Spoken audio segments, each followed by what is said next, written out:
nope, I'm lining up here because, but he would know. It wasn't, no, I'm just doing this. He would like rewind the tape. No, I'm lining up here because watch how they work. And I can get through there and I'll have 4 sacks tomorrow. Now picture a guy with all those physical skills, all those mental skills as well. Mm-hmm. He's built like a Greek god, works his ass off. And he was living through the 80s where he might have before like every fucking game. Oh, yeah. I mean, the amount of stories I heard of having to get woken up on the side of the road in his car, like, dude, you have a game in like 5 hours. Yeah. All right. It's scary enough seeing Lawrence Taylor coming at you. Seeing coked out Lawrence Taylor running straight downhill at you, that's like watching a fucking man bear pig run in the wild. What the fuck? Yep. And it's so, it's kind of the, not to the drug part, but it's the Mickey Mantle comparison. Look at Mickey Mantle with the drinking he did and the injuries he had. What if he didn't drink and was healthy? What that guy could have accomplished. And look at Lawrence Taylor. What could you have done if you were just straight up? Maybe, although coke he might not have been that bad. He might not have been that good, I should say. Right. More than alcohol, like actually pulls you down. There is a difference there. Yep. I will say that. But he was, I mean, you watch that tape, it still don't even look real all these years later. Absolutely. Fucking greatest linebacker, greatest defensive player to ever play the game. No doubt. Right? Absolutely. All right. So one thing I did want to tie back with the Epstein thing, and then we'll move on because I want to talk about 9/11. You obviously like saw that day and everything. But, as a long-time law enforcement literal detective and someone who's done so many serious cases across all different kinds of crimes, horrific and everything in between, when you see someone like this, especially someone who is operating out of your own city, getting cover later after he's dead, and the truth not being obfuscated by the most powerful people, regardless of who they are, how much does that piss you off? It's infuriating. It's infuriating because here's why. Because both sides will yell at their highest level the opposite. And yet there they are. And that's what's infuriating. You get up there, you profess, you preach, you scream, you yell, you come up with, bills and law and all this, but yet look what you did. On both sides, because it depends who's where, right? Where the conversation is. Oh, you didn't do this. Well, you could do it now. No, we're not going to do that now. So there's so much, it's infuriating. And it's never, I don't think it's never going to come out what the whole realm of him was. It's agree. Just not.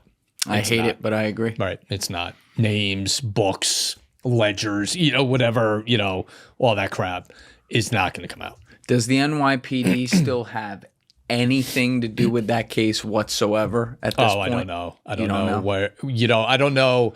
The problem with him was there were so many different jurisdictions that his cases hit, which ended up having multiple agencies work together. You don't know what was focused here or just took place here that didn't take place on the island or in Florida or something. So to say what they just had here or what they still have open, I don't know.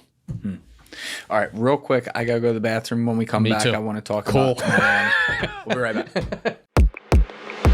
All right, so September 11th, 2001, you're obviously active in the NYPD. Were you officially in narcotics at that time, or? That day, I was actually in a robbery squad in the Bronx.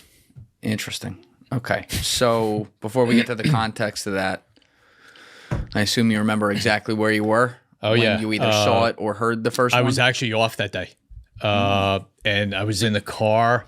It was a normal day, gorgeous, not a cloud in the sky. And I was in my car with my daughter, who at the time was about 19 months old. And my parents were coming up to the house that day just to visit, have lunch. So we were running out to get, some food and rolls, just normal morning. And I stopped at a red light, and it was weird that the radio was down because me and my daughter were goofing around and, laughing and stuff. And I didn't hear any music on the radio. And I turned it up, And it was a DJ interviewing this woman, and she's upset. And I'm like, what's up? And she starts talking about a plane that hit the World Trade Center. And the very first thing I did, I leaned out and looked out my windshield and went, how'd they screw that up? Because it was gorgeous. It wasn't a cloud in the sky. Just thinking it was a prop plane or a sightseeing, plane, because there wasn't any report of anything different yet. And I'm like, oh, all right. And I actually called a friend of mine who I knew was working down there, and got his wife. Well, a friend of mine got his wife on the phone and said, no, he's not even there. He's up at a different building. He's not. And I was like, okay, cool. That was the end of it. And I pulled into the parking lot of the store we were going to, and the woman on the radio starts hysterically screaming, just uncontrollably. And I'm like, you're looking, not like laughing, but you're like, what's up? What's going on now? And she got the words out that another plane hit the other building, the other tower. And I immediately got out of the parking lot. Now I know what's up. Something's, going on. And I called my partner, Carlos, who I mentioned before. And he gets on the phone. He goes, where are you? And I said, well, I got Nikki in the car. What's going on? He goes, we're under attack. He goes, we got to get in. I'm like, okay, let me get settled. He knew my wife. He knew my family. He knew, we were very close. And my wife at the time was working in the city. And I called her. I said, listen, I don't give a crap if you get fired. Get in your car and get home. Just leave, because you're not going to be able to get out of the city. This is going on. This is an attack. You're in your school where you are in between two bridges. Get out of the city right now. And she did. And I got the kids all together, dropped them off at my sister-in-law's, grabbed Carlos, and then we went into the city. In between that time is when the buildings fell. Both of them. Yeah, the Pentagon got hit, all as we're getting down to the city. And we went right down to Ground Zero. We didn't go to the precinct. We drove right down there. And we ended up parking on the FDR before the loop onto the west side, because you couldn't get near there. So we just left the car and ran up there. And it was the wildest scene you could ever imagine. It looked fake. It was something you couldn't believe you were looking at. We were in those buildings all the time. I've been to the restaurant, up there. It was part of New York. It was part of everything with New York. And now seeing 210-story buildings, just a pile of rubble, and the buildings around it just gone. And figuring out what are we doing? What are we going to do? And making your way through a maze kind of get up on the pile took a while too. And just coming up with, what are we doing? And just picking pieces of rock and moving it to see if you can see something or whatever. What time is this? Like how, because it was 102 minutes they fell. They were both down by... Plane one hits 8:46. They're both down at what, like 10, 11, 10, 12 or something like that? Somewhere around there, yes. Yeah. I actually I had the time somewhere of each thing. I think it's happened. 10:32. Yeah. Yeah. So like what?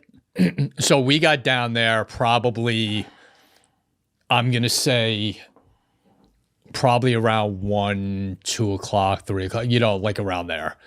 So it took, all this has taken a while to get to that point. Yeah, because, first of all, there was no way into the city. Right. So we had to come up with this out of the way through Connecticut down to, just a totally different way to get into the city, because every highway and every bridge was closed.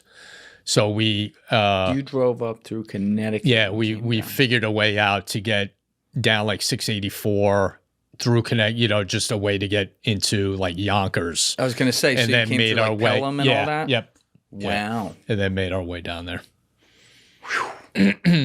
That's a long time to be in the car with your partner. Once you know your family's safe, that's all been taken care of. So now it's just the thought of it's chaos.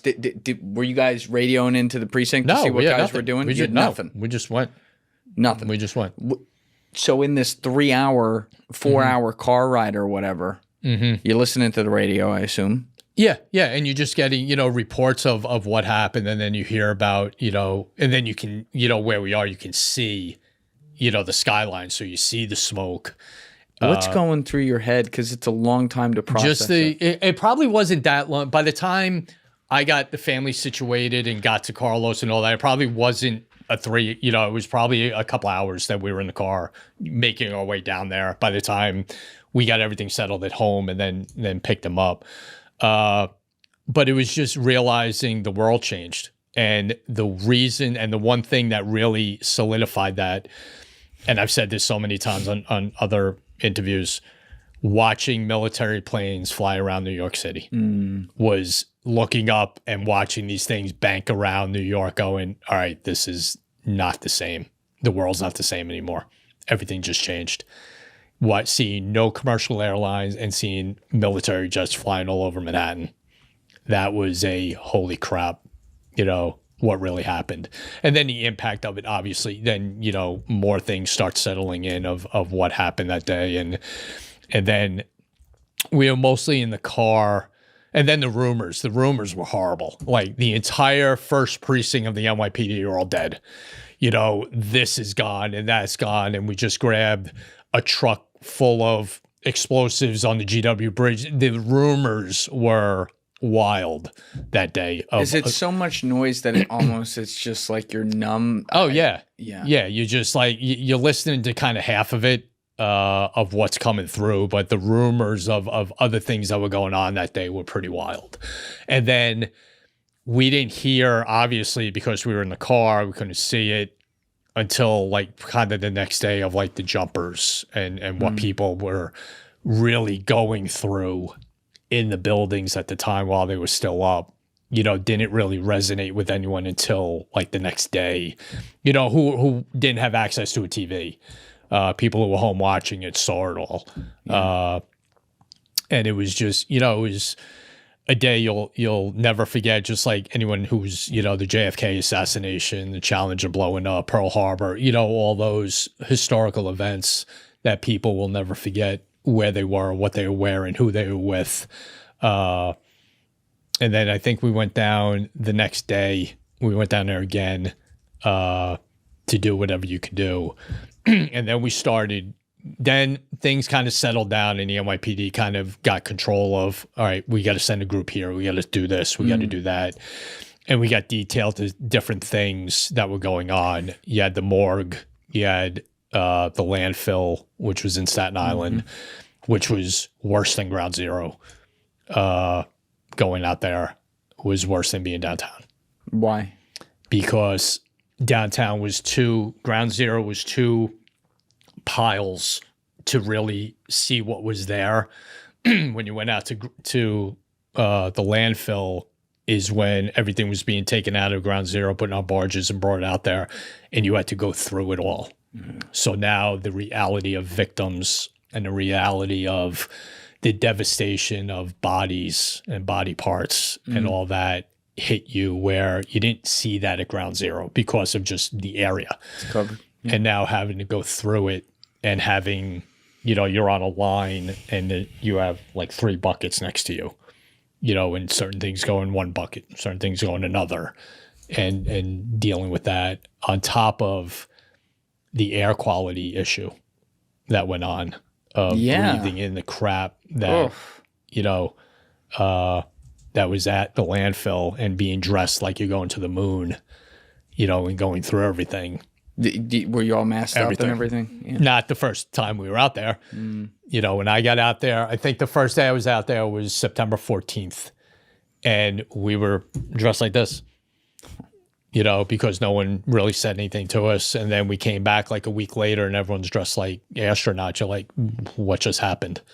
Oh, well, there's an issue. Great. What about the other day? You get checked all the time? All the time. Yeah. Yep. Smart. All the time. So that was, that was a rough day. When you first get there, though, arrive that afternoon on the 11th on the scene, and you're just, the city just got blown up. Yeah. And you're a lifelong New Yorker growing up on the island, at that point, many, many years, you know, over a decade in the NYPD, like you're a New Yorker, and you can't even process the fact that all this just happened, but you see, you know, the two staples along with the Empire State Building of the skyline of your city gone. Yeah. Dust, pieces, rubble. You know, is it similar to the shooting in 93 where everything's just kind of moving and you don't have time to process it right there? Or is there a moment where you're standing on the rubble because there's nothing to do at that moment where you're just like, holy fucking shit? It was the second. It was, you know, it wasn't anything you could prepare for, obviously. When you get into the NYPD and you have the, you know, you go to the range, so you do fire your weapon, so that's a possibility. You go through tactical stuff, so that's a possibility of maybe happening one day. The majority of the time it doesn't, but that's out there. Right. This, no. You couldn't have thought of this on your worst day of planning something that could have happened to New York City. So there was a point in time where you get angry, mad, sad, upset, back to angry, back to pissed off, back to what are we doing? Like how we, you know, what's the response to this? And then starting to hear who did it. You know, Bin Laden's name came up pretty quick, you know, in the conversation. You know, so all right, what are we doing? When are we getting them? You know, all that. And like you said, it wasn't something you saw in the news. It wasn't a book you read. It happened to our city, right? And that was the impact part. You knew a lot of people who died that day, I assume. I knew a few. Good friend of mine from high school died in there. A lot of the cops I didn't know personally, but especially one of the ESU trucks that was from Manhattan North where we were. So 3 or 4 or 5 of them, we've been on jobs together, you know, so I knew their faces, you know, had conversations with them, you know, and things like that. But everyone, you know, then you start talking, everyone knew somebody or knew someone who knew someone, you know, from that day. A lot of brave people that day who went up when things were, my God, quite literally like going down. Yeah. You know, and again, not having that, though we talked about it before, not having that, oh my God, what if happened? No, just do it. Just do it. Yeah. You know, and so many heroes and civilian heroes that grabbed, you know, people they worked with and got them downstairs. You know, all firemen, cops, you know, so many stories. Yeah. It's also nuts to think about that it only took the time it did for both of the buildings to come down. I mean, those were monstrosities. Oh yeah, you know, even just the course of the entire attack. I've spoken in colleges, and I'll ask students, "Hey, how long did 9/11 transpire?" Oh, a day, 12 hours, 10 hours. I'm like, 102 minutes. No, like, what are you talking about? 102 minutes. Yeah. From beginning to end. Didn't even United 93 crash before the towers were done going down? I think that was even before. Yeah. It might have been. That was... Meaning Pentagon's hit, United 93's down, towers down, all 102. I think you're right. 102 minutes. Yeah. Yeah. I mean, listen, there were so many bad things that happened that day, too, response-wise, that, you know, we all wish... could have been done better. Like what? The military response, you know, where to send jets, how to intercept what, you know, the visa, the problem, you know, and learning this from doing, you know, related cases to 9/11, you know, the visa program was exploited by the hijackers because they knew it was a, you know, easy to exploit in the United States. And they just walked in here, you know. Literally. The problem with the information sharing. FBI, CIA. Yep. You know, in the days or months, a year leading up to it was historically bad. and devastating because it's my football, you can't play, type of crap. Yeah. When the ramifications of the consequences never entered anyone's head. And I say that all the time. They all thought of the moment, the instant, and not, all right, if we don't, this could happen. Or if this happens, A, B, and C didn't get done, things like that. No one thought of that, which again is another infuriating part of that day. Yeah, the head of the counterterrorism unit in New York at the FBI, John O'Neill, was famously somewhat of a controversial guy. People either loved him or hated him, and he pissed some people off. But, if people haven't read the book, The Looming Tower, or seen the mini-series on it, this is the guy who was pounding the table for years that they were coming and this was going to happen, and this bin Laden guy was a huge problem, and no one listened, including the CIA and Alex Station, who actually might have agreed with him but just hated him so much that they let the personal aspect get in the middle of it, to the point that they didn't, as you said, they didn't share any information and things that could have been stopped or people that could have been tagged that ended up being involved in the hijacking weren't. And probably the coldest and worst fucking post 9/11 quote I heard from one of our guys involved with the situation was at I believe it was at a 9/11 commission hearing. They had Michael Schur, who was, I think, the head of Alex Station officially at CIA. They had him in the testimony. And for people that don't know, John O'Neill was fired or retired from the FBI about 3 or 4 weeks before 9/11. Very ironically, and in a sinister nature, as it would turn out, took the job as the head of security at the World Trade Centers. And so the very thing that he had predicted for so long, he died in the towers that day trying to help people. And so fast forward to Michael Schur being in front of what I believe was the 9/11 Commission. He was asked about John O'Neill, who he didn't like. They didn't get along.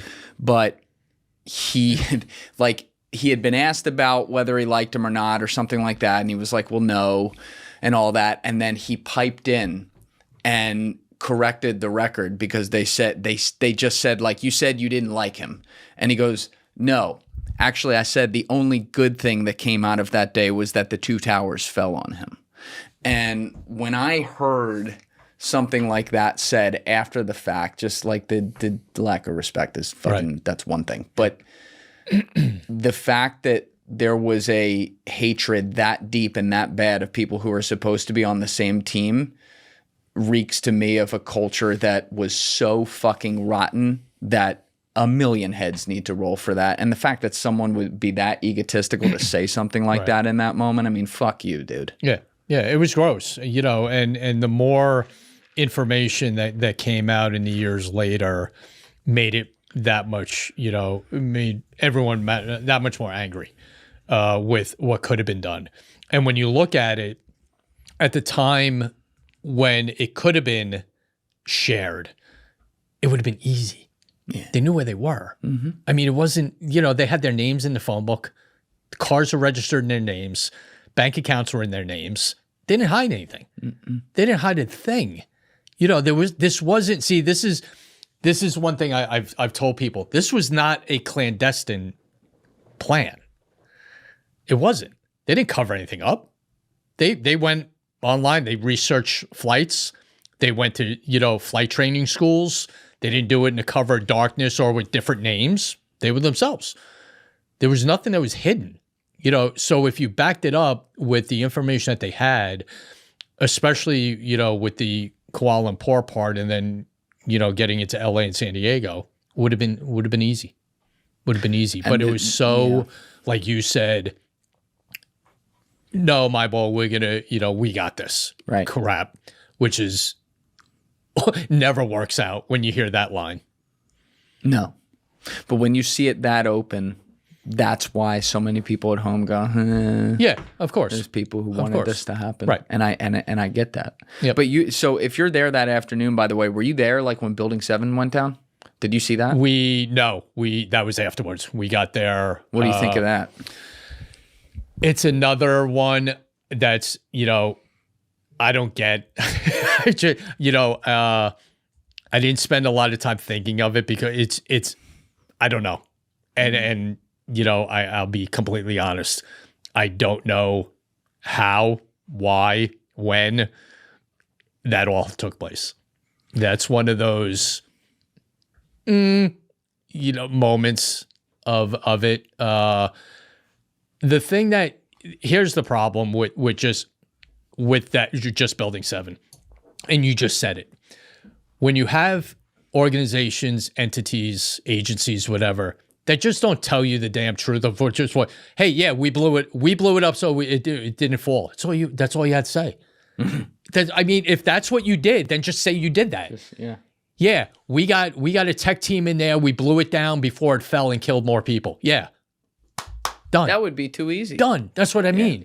Instead of, oh, well, no, it's this, no, it's this. Then you get the cover up, is always worse than the crime. And if you just did something that led to that falling down, then just tell everyone.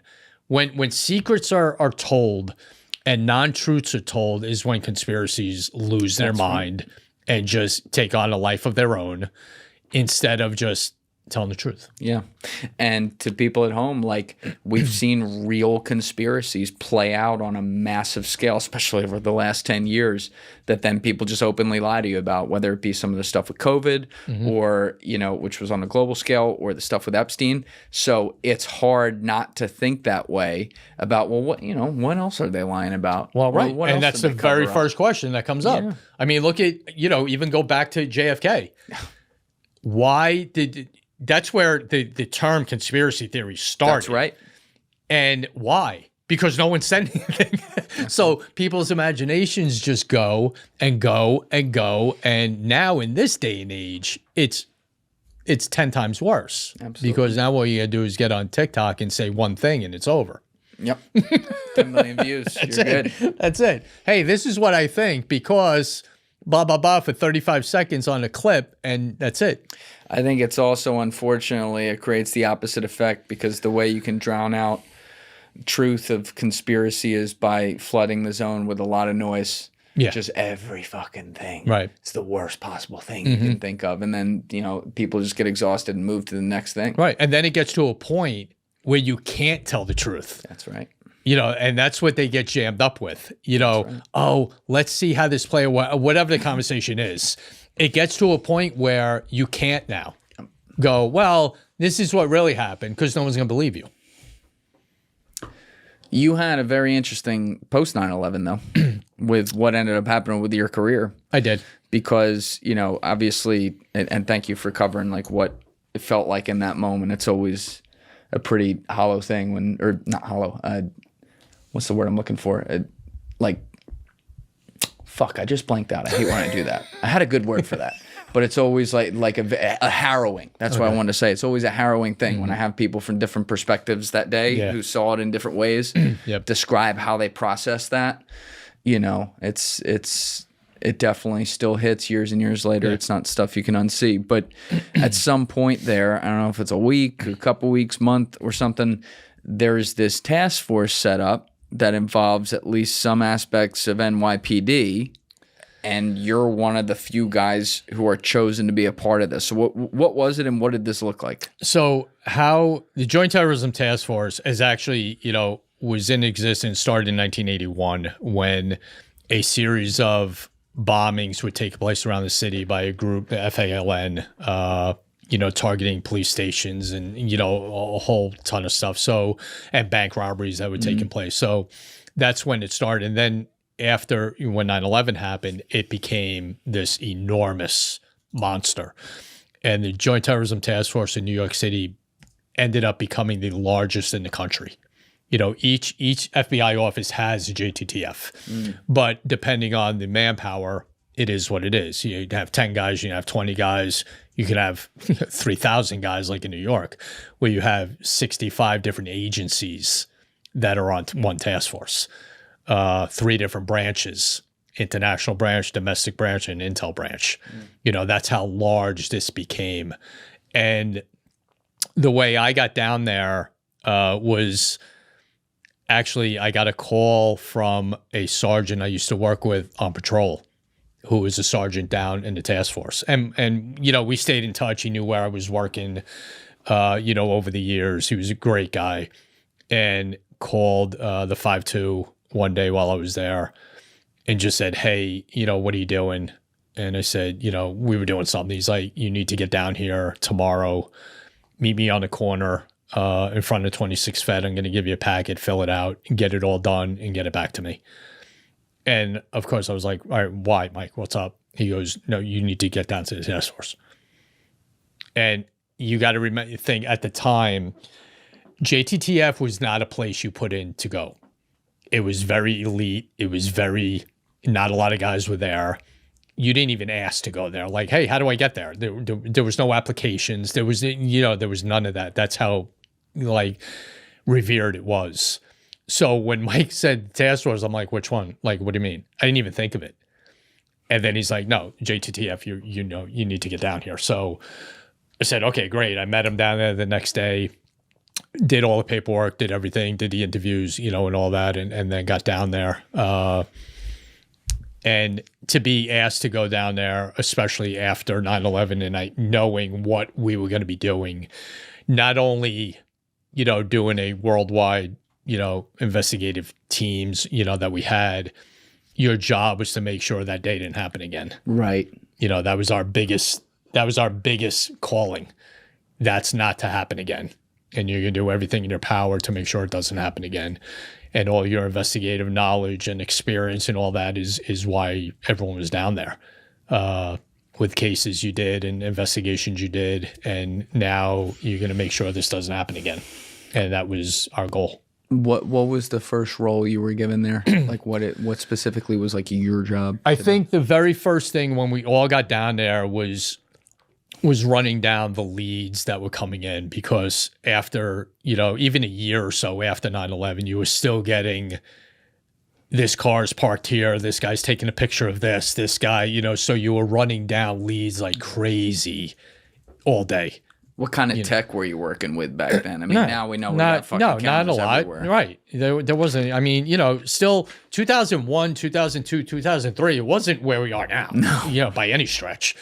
So you were still having people take, physical pictures of the Empire State Building, which 1 million people did a day just because it's the Empire State Building and had no nefarious actions to it at all. But people calling the FBI saying, oh my God, someone's taking a picture of the Empire State Building. Okay.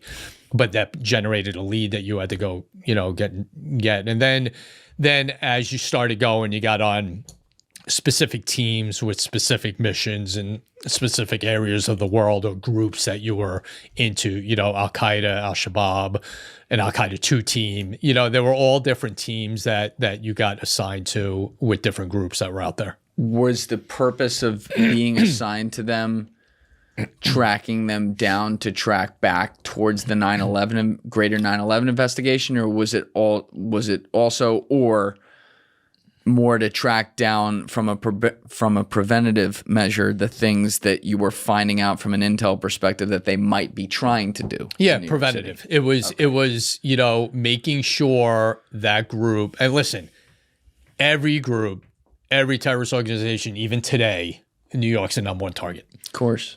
So was it going to be, we had to make sure it wasn't they're outdoing us. We need to, outdo them. We need to do something bigger than 9/11. So it was more a preventative thing and keeping track of these groups that were all over the world. I mean, it was the number of terrorist organizations that were operating around the world was mind blowing. And not knowing and not being in that world until you got down there and learning on the fly, all these groups and what they were all about and what they did. You had to get caught up to speed pretty quick with everything they were doing, depending on what team you were on. It's kind of like, It's constantly looking at fucking a million haystacks and trying to find the needle, though. Like, you're dealing with the biggest city in the world. Yes, it's got a lot of resources around it now to try to protect it, but you know, breaking the seal and someone getting in there to do, you know, one dirty bomb, right, or something like that. Like, you don't have like a magnetic force field around it that can stop that. How do you? You don't have borders. You don't have. I mean, you could drive. You fly into somewhere, drive to New York. You know, there was no. How do you not lose your mind, like thinking about all the possibilities all day? Yeah, I mean, and that was part of it. It was, you know, and that's why so many people were so on top of their game, because you couldn't make that mistake. You couldn't have a bad day. You couldn't overlook whatever. Getting, you know, people in the right places and source information was big too. But a bigger part became, you know, became part of the everyday workforce, as opposed to before 9/11, was the information sharing got much better. And agencies started to work together and share information, have group meetings, and you know, teams that were put together with interagency communications and coordination. And that made it much better. Because maybe something you had, I didn't have, and now we both have it. Right. You know, so that was really, really important. How did you manage like jurisdiction with stuff? Because you're dealing with FBI, maybe in some cases you're dealing with CIA.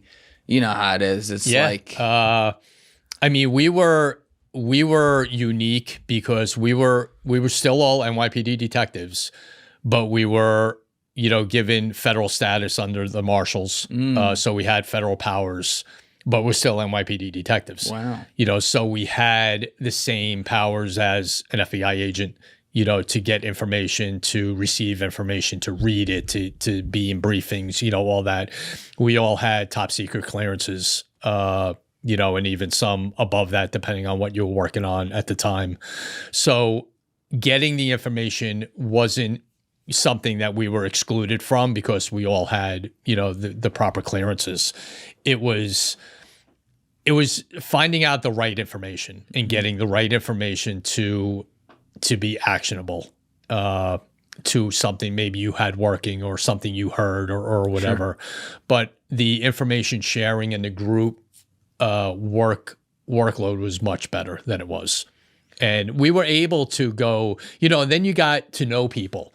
You got to have relationships with people in the agency or whatever, say, hey, I need this, or what do you got on this? Oh, Tommy, okay, it's you, you know, and it became easier to get information.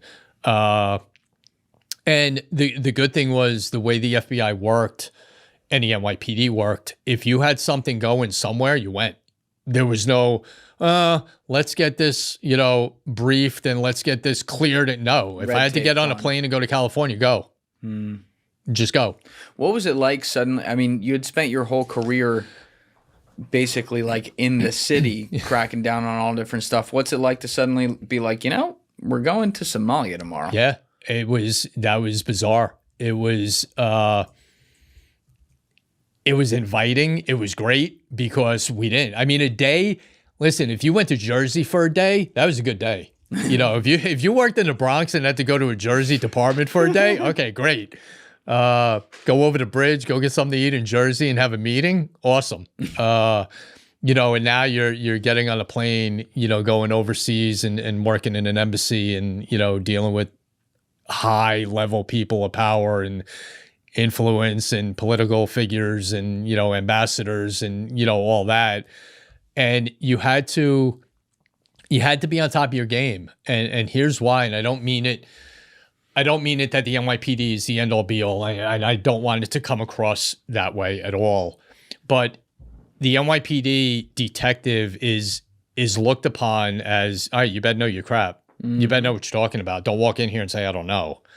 And all of us believed in that and lived by that. So we were able as detectives to go overseas and brief an ambassador. How many like NYPD detectives were doing this? We had about 100 detectives assigned to JTTF. But actually going overseas? It depended on what team you were. I mean, there were guys who did a lot of stuff. There was a you know, there were certain guys who did a lot more than others. I mean, let's be honest. JTTF isn't any different than any place else. Sure. You're going to have people that have the opportunity to do other things that others don't, whether they make it themselves or it's just the case that they're working on.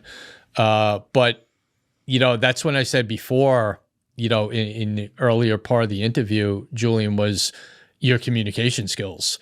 You can't walk in somewhere and say, I don't know. Hey, Detective Smith, what's this in this group? Let me get back to you. No, you can't do that. So I just made it a point to just make sure I had everything I had, no matter. And the good thing about me, I never got, oh my God, about someone I was talking to. I didn't care who you were. You could be an ambassador. You could be the undersecretary of state, the director of the FBI, director of the CIA. To me, you were just a guy. I'm just telling you what's up. I love that.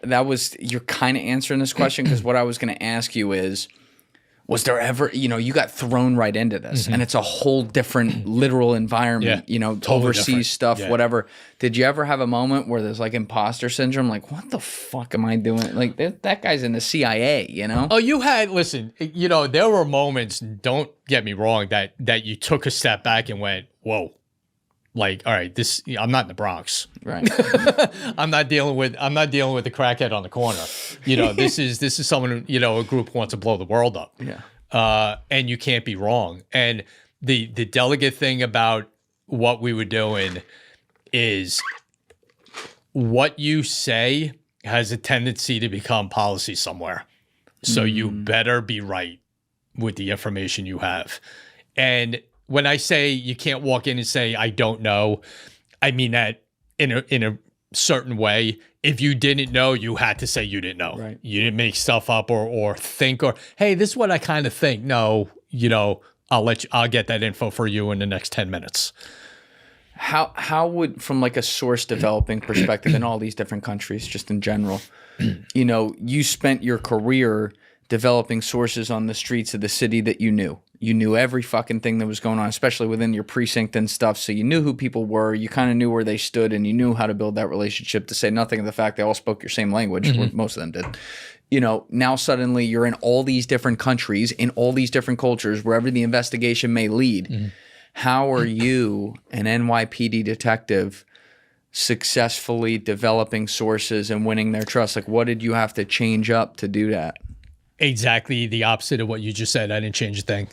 I didn't look upon, I never made, and that was one of the things I made sure of. I never made something out to be more than it was. And I looked at everything I looked at every case I did as a narcotics case in the Bronx.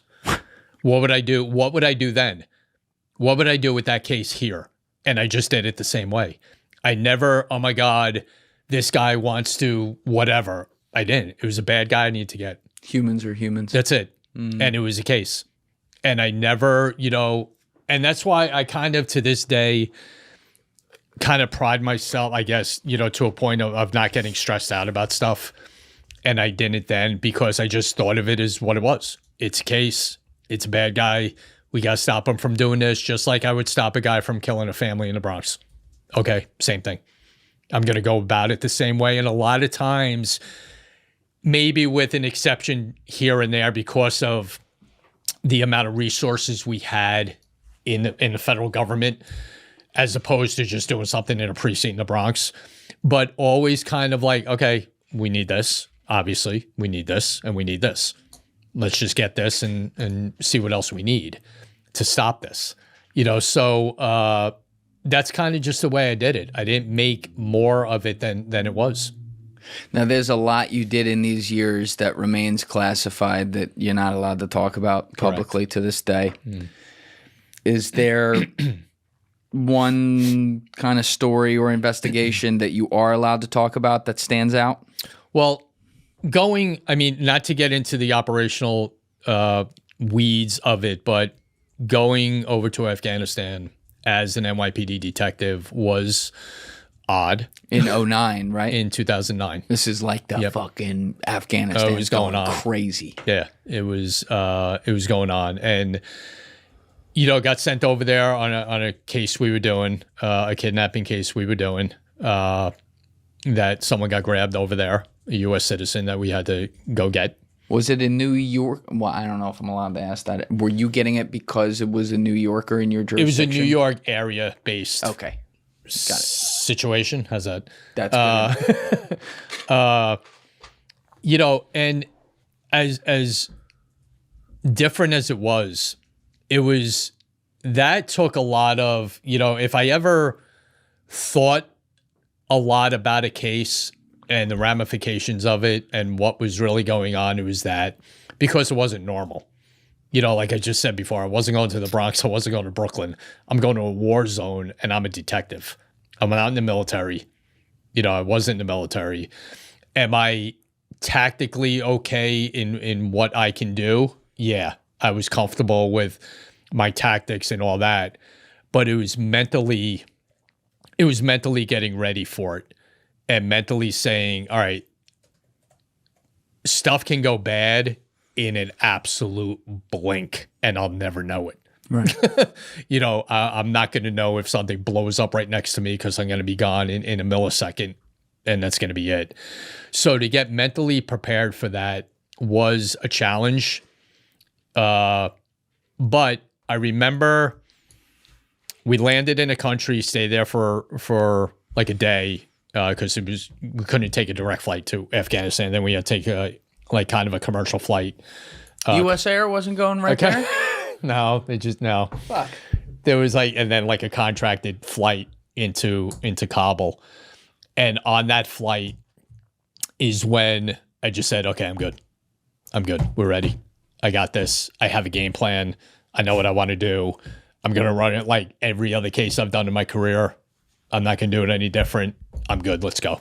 Any of the military guys on the ground in these places ever kind of give you trouble? Or no, they loved it. They're like, oh, you're dealing with special operators who do the most wildest crap in the worst situations, in the worst places of the world you can imagine.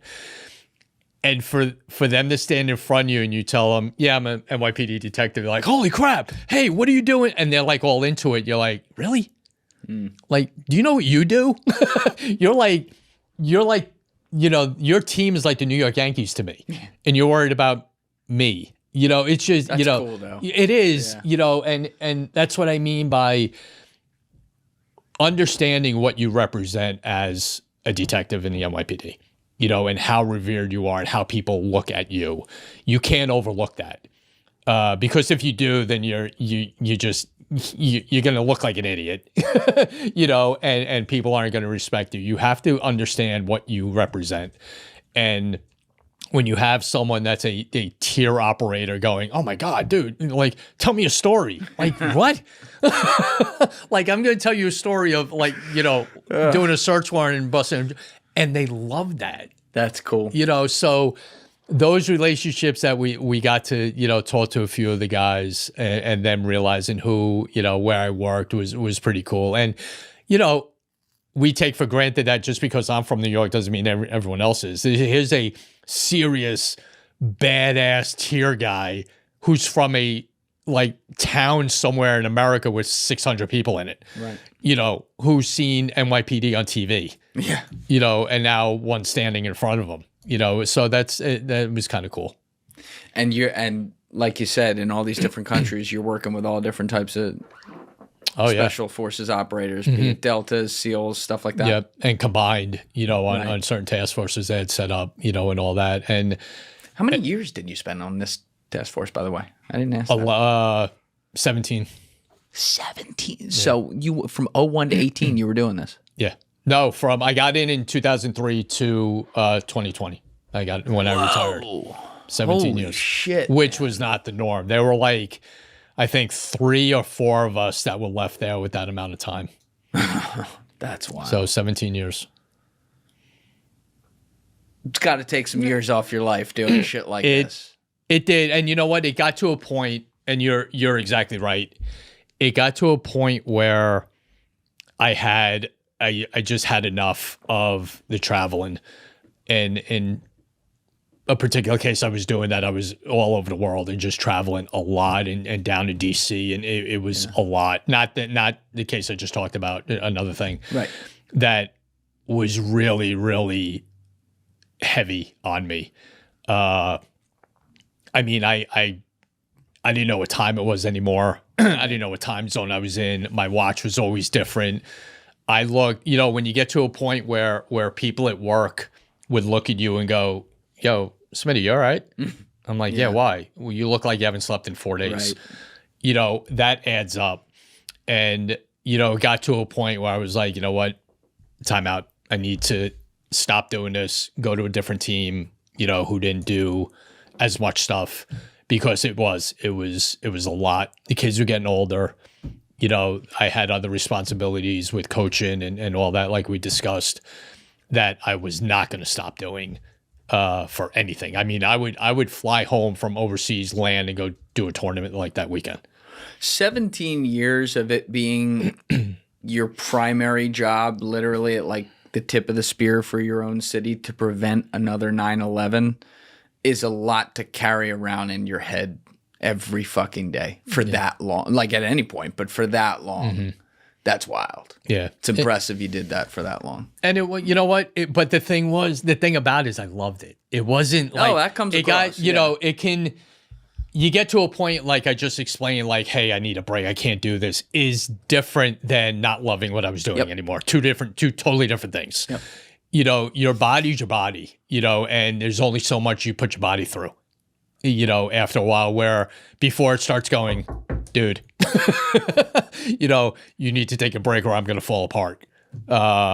Just physically, not, nothing bad. I never looked to do anything else, or, it was just time. And then, then the same thing with retiring, then you did that a couple years later, 2020. Oh, so you retired right when you got out of this, pretty much. Yeah. I retired from that unit. And then you retired from the NYPD as a whole. Yeah. All at once. Yeah. Yeah. And I can see why. It's a lot of years in there, but that's 30, going from 100 to 30 was a nice round number. It was, when you hear it all the time. You've heard it probably a million times on your show. When you know. It's just, when, all right, enough. I'm still healthy. I still got my brain. I'm still, I could still do stuff. So get out now before, again, if we talked athlete, one more year. Right. One more year, and then something stupid happens. So it was a good time to go. Did you have some high octane moments in some of these countries where it was like, oh shit, something's going to go down right now over the years? Yeah. There was a couple in Afghanistan that were eye openers that I'm glad we got out of. And he cannot talk about that before, I'm sorry. And wild stories. I heard a couple. Yeah. But just, thankful for who I was with, because if you're not with the right person, those situations could have went dramatically in another direction and bad. So I was so fortunate to be with people I was with over there. And some I still talk to all these years later. Yeah, that's cool. And stay in touch with, about trips up to Bagram and car rides and, again, not thinking too much of it. Let's just get there. Helo rides, all stuff like that. We had one that I could tell you was, we took a small plane when we were going down to Kandahar, and it's a small, it's like 4 seats in the thing, and the guy who's operating the plane kind of looked at us, went, listen, if there's an emergency, dude, don't mind the duct tape on the wings. That's kind of right. If something bad happens, I that's the door. That's all we got, and you're like, okay, that's about it. So things like that. But the crew and the people I got to meet, especially over there, are still special. I still talk to. But throughout my career, I was just absolutely blessed with people I got to work with. Right. I mean, the list is endless of of the good people who had the same mindset as me, the same drive, the same energy, the same, either, in the task force, we're not going to let this happen again, or, hey, we're not going home until we catch this bad guy, just things like that. And guys I stayed up with for 2 days, chasing guys for a double homicide around Scranton, Pennsylvania, That sounds interesting. Stories like that. Twice there were two occasions I stayed up for 2 days because you know what? That was my drive, and I tell this all the time.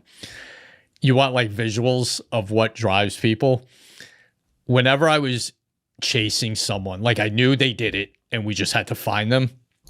I never stopped, and my partner Carlos used to get pissed at me all the time. I wouldn't eat, I wouldn't sleep, I wouldn't stop. Because I had this vision of the bad guy sitting on his couch watching TV, laughing at me that I couldn't find him. I had that absolute vision in my head that this guy was sitting there watching TV going, you don't know where I am. And that used to get me, man. You've seemed like a guy all day. Like, I mean, this is a compliment. Like you enjoy the rush of like the chase. Oh God, for sure. Oh, I'm an adrenaline junkie to the end. Absolutely. How do you go from doing that though for 30 years to turning it off? It took a little while to get used to, and I tell this story. I equate it all the time to people that it's like walking forwards for 30 years and then someone telling you got to walk backwards. Right. You'll stumble and you'll fall, but you'll eventually get it, and that's kind of what it's like. Just nope, walk backwards now. Like, oh crap.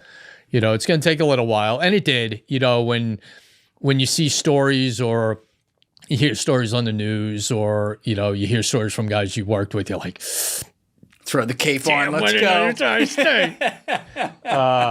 But then, then you kind of just take a breath, go, you know what? Did that. And had a blast doing it. And I had the time of my life. Like I told you, man, I'd do it again tomorrow. That's awesome. Well, your storytelling's amazing. And you have your own podcast as well, The Gold Shield Show. Yes. Which we'll link down below. And then you also have a product that is basically like a replacement for pepper spray too, right? Yes, we do. How does that work? It's called Impact.